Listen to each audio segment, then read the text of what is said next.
Being your spiritual leader isn't easy. A lot of bitches have been acting like bitches. Treat me, like a bitch would treat somebody. Rolling their eyes, doing their little neck swing or whatever, little hints they do, little subtle hints. And I don't really give a shit because does the Pharaoh care that the rabble doesn't approve of what he's doing? No. It's kind of the same way I see it. I'm spiritually above everybody on this fucking planet that comes to mind right at this moment.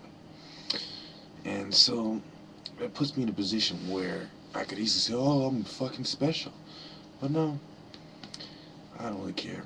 I suffered a lot to get to that point, and I've been misunderstood by mediocre minds. Even my lowest IQ test scores were way above average. I went through every school course I've ever gone to since I was about 13, high on marijuana, just to get me through because I knew that I was feeling a lot of hatred. And a lot of people tried to scrutinize me over time, and really there's nothing you can do besides take a blood test or something, which wouldn't really prove anything. So I came to the conclusion that the scum don't like me. And when I checked, I'm going to tell you one method that we used in the past that worked out good for us, is that we would put a mark on a stone and throw it over the fence. And that's how I found a lot of information out and how we exchanged information. But then I found out that the government is trying to plant a mole in my group, and that there's more than one law enforcement agency investigating me, and they're citing events in the news that happened and citing my behavior, and the different units are making different recommendations. And it's quite an interesting procedure that they're undertaking, and the process is quite absurd. But at any rate, I don't have much time before they make their move and the retaliation begins. Now, I know they have thoroughly scrutinized all my correspondence, so the first strike against them has already begun. I told them about violating my rights. I told them about everything. I said I'm not a terrorist. I said I'm the good guy. I took him through history, through the different dynasties, the Sung dynasty, the Zhou dynasty, Genghis Khan and the Mongols. I took him through the assassins and the different relevant years. Okay, I took him through the 25th dynasty that predates the Persian Empire. I took him through history logically, and I gave people a logical response to how I was feeling, from a half Caucasian, half Igbo point of view. And to make a long story short, my family came here from Nigeria, and my mom was living already here in the States. And historically, we are the smartest family in the world. But that doesn't make me any better than anybody else. I'm not a racist, like I always point out, and there's a lot of events in my life that are similar to a lot of events in my series, and people in my family, like when I spoke of an aunt in my there's an aunt in my family I don't like, obviously, but she's not mentioned in my series. I know that's hard for some of you to believe. People have been pestering me about that, saying, okay, she's plotting with a lot of other people. So on one hand, I got my aunt plotting with a lot of people against me. I have the law enforcement investigating me illegally. My parents going out of their way to try to prove that, oh, we're on your side, and he's just got some kind of mental disorder, disease, or he's just antisocial, or he's just an asshole, whatever their current excuse is. It's irrelevant, and it does not apply to a genius such as myself. What is going on is quite disturbing.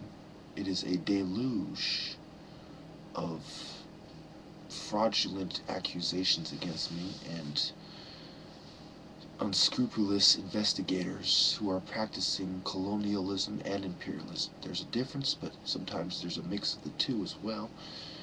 And they're also practicing ethnic discrimination. It's because I'm black, and they are waiting. They knew that they don't have enough cause and enough reasonable suspicion, enough reasonable cause to detain me and search me and try to take my stuff, try to look, oh, does he have any pictures of his girlfriends? Does he have any money he got stashed away? Does he have any drugs that we can pocket? You know, they really want to take things from me. And I've planned every moment. I'm not like a little kid planning to have some kind of unrealistic bombing or terrorist acts and planning a getaway in a plane. No, no, no. I'm not a terrorist. I am the guy who is defending my race. But let's not get it twisted. If I feel that my race is being dealt with unfairly, I will resort to terrorism. But I'm not a terrorist. But believe me, just like a lot of brilliant people, I have a great propensity to enable terrorists and to be a terrorist myself. But no, I'm not going to take that route. You gotta be kidding. That's insulting that you people would even investigate me and use that pretense. And oh, we're gonna have this pretext by putting this bullshit in the news. And you know, they use pretext and pretense. And think about it. Why do I use these words? I'm not being subtle. I'm being direct, and I'm using the word that describes what they're doing the best. I'm not trying to use fancy words.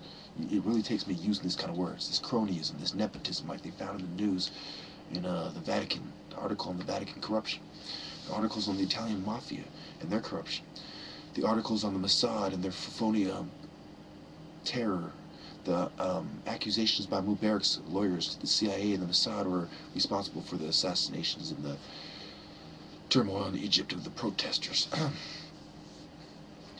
My name is Chuko Mecca. On this degree, either you are a scumbag or you have chosen God. The time is coming for us all to choose. Yes, I felt that I was a bit harsh with women. No, I do not take it back. Because the New World Order are using women, just like that woman who suffocated her boyfriend and tried to lie about what happened. They manipulate, they lie, they conspire with others, and sometimes their plans fall through. The few times that we catch these women who have nothing to do but sit home all day and plot, the few times we catch these whores in the act, is because it's a fluke. It's because they have so much time to plan. They're like witches, and they're mixing their brew. Ooh, I can't wait till my brew comes out. It's like their little plot, you know? They're witches. I know some devils like that. I'm related to some, but I'm not going to elaborate about it. But you believe in truth, you believe in love and rightfulness, also believe in scum and hate and wickedness. People being wicked and practicing the art of deception and deceit and coercive activity coming from the scum and the brethren of the scum. And we have people trying to marry into the family of Egypt for the riches. You have people trying to marry into my family for the riches. And I've been calling them out. And do I hate them? They're still my family. But they're the people like in the Roman family. It's like people from the Roman family who backstab their own family for years and years. Now they're coming to my family and they want to backstab me. And their own family warned me about them. I'm not going to elaborate anymore. Because I don't really care to disrespect them, believe it or not. I don't care to think about them. They want to force their way into my life and my videos, and basically they're nobody. They're irrelevant. I advise you not to look into it deeper because they don't matter. What does matter is the list that I've given to my disciples, my followers, and we have left no electronic correspondence. There's plenty of correspondence on many social media sites that I've taken part in, but there's nothing there. I spent years wandering the streets and years making useless correspondence with even sometimes saying off-the-wall things to women. And I don't care. You know, if they can want to hold it against me, fine. I stand with God. On this degree, we are holding the sword of righteousness. You know, I was going to show you another sword I have, and, you know, should I do it? Nah. It doesn't really matter all the weapons I have and don't have, and no, it doesn't matter. I'm not a threat to anybody but the terrorists, and if you raid me, you're not going to find anything. Mark my words. Only thing you're find is a lawsuit. I live on private property, and anybody who comes within 100 feet of me at night, I will consider a threat. Anybody who comes in the early hours or any time period I consider unreasonable, I will consider a threat and assassinate. This is why Boko Haram won't come. Because we killed more people than all the Mexican cartels put together. We killed more people than the history of Mexico and all its wars. Because we're the Igbo nation. And we killed almost 1 million Nigerian army troops. They can't even count how many people. They come up with, they shoot low and say 1 million. It's really 3 million people died. Around 500,000 to 1 million starved to death. Around 500,000 to 1 million were killed by Igbo soldiers. And around 1 million people were killed by Nigerian soldiers, whether they're Igbo soldiers or mostly civilians. So mostly they killed civilians, and we killed mostly troops, very few civilians. So we are the most noble tribe. Our war tactics prove it. Instead of slaughtering people like the Fulani did, we sold them as slaves, and their descendants live on to America in this day, and they're doing quite successful, whether they're true trader Igbos or whether they're Fulani. We won the Fulani Igbo wars. We won the Yoruba Igbo wars. We sit on the land that matters. Us and our brothers in the Igbo and in the southern Delta states, the different kinds of Jews that I mentioned in my past videos, the different kinds of small tribes that are sitting on the oil. And I talked about the Idoma, I talked about their neighbors, I talked about the Ija, I talked about the different factions, I talked about Sabbatan Jews, I talked about the different Igbo factions, and the Edo states and the different states that have the Igbos in the southeastern states, and the different regions and the different houses and the different Gad and Naphtali and the Libyans and the Judeans and the Israelite bloodlines. Now, at this degree, I've told you quite straightforward, I've told you in a manner that is quite straightforward, that my tribe holds the truth, just like the Lemba, just like the Ethiopian Jews. And we have been denied by the fake Jews our rightful claim into Israel, so I have no love for them scum. They will not build the New Jerusalem without Igbos. Mark my word, I have seen everyone's fate, and I will not reveal it to anyone, but those I choose within my inner circle, and it will not be anybody who has any disdain or spite in their heart for Africans or African religion, and it will not be anybody who is inbred white. They have to be mixed. They have to have African blood. Now,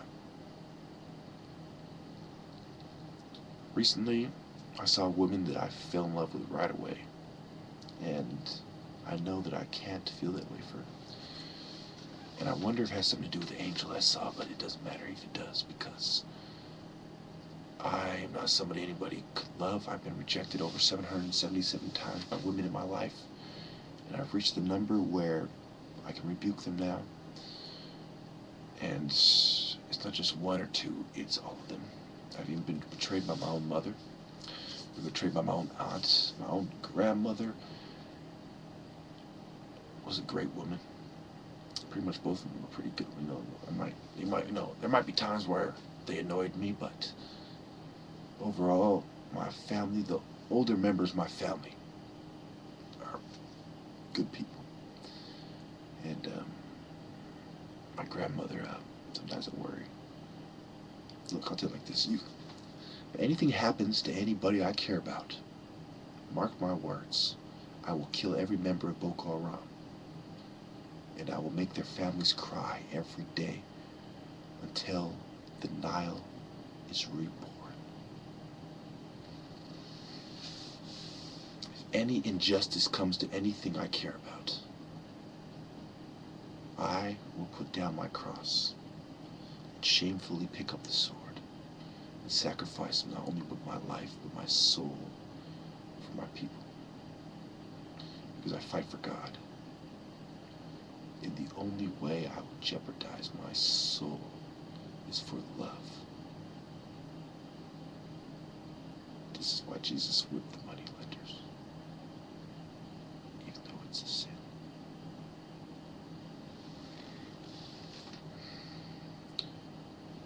The temple is Nigeria in Africa, where man evolved